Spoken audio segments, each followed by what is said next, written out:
My friends, throughout North America, many churches will be celebrating the solemnity of the Ascension of our Lord this Sunday rather than this Thursday. Although this Thursday is the solemnity of the Ascension of the Lord for the Latin Rite of the Catholic Church this year, for pastoral reasons, many United States bishops always transfer it to the seventh Sunday of Easter.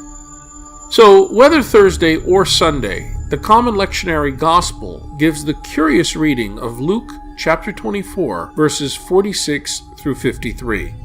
This weekend, Bible Alive presentations will be instead covering the alternate reading for the seventh Sunday of Easter, year C, from the Gospel of John. But I didn't want to leave the Ascension just hanging out there, so here are a few brief reflections and challenging questions considering the Ascension of Jesus. Just what was the Ascension? Did Jesus literally take off into outer space? Did or does he have a trajectory and velocity? Is his body somewhere out in space, looking down on us? Did Jesus become radioactive when he literally passed through the Van Allen radiation belts?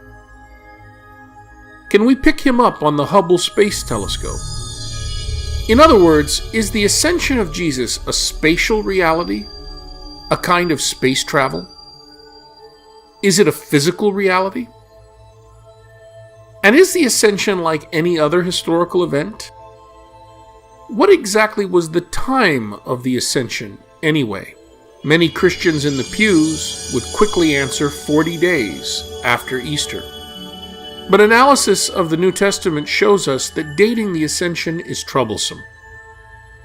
The author of Luke Acts tells the story twice. In Luke chapter 24, we read that the Ascension occurred in the evening following the resurrection. But in Acts chapter 1, we read that it took place 40 days after the resurrection.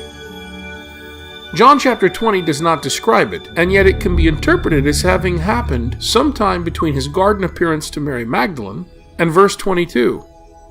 In fact, the Johannine community acknowledged multiple ascensions and descents of Jesus. What's going on? I would also like to encourage you to explore our brand new playlist called Consciousness and the Bible. In this series of video presentations, we will reflect on biblical reports that are best understood as experiences in alternate states of consciousness, dreams and visions, Jesus walking on the sea, the post-resurrection appearances, such as the Ascension of Jesus, Paul's call to be an apostle, the journeys into the sky of Paul and Enoch and Elijah and John of Patmos. This playlist grows all summer and will treat in depth the readings from Luke and Acts concerning the Ascension. Enjoy.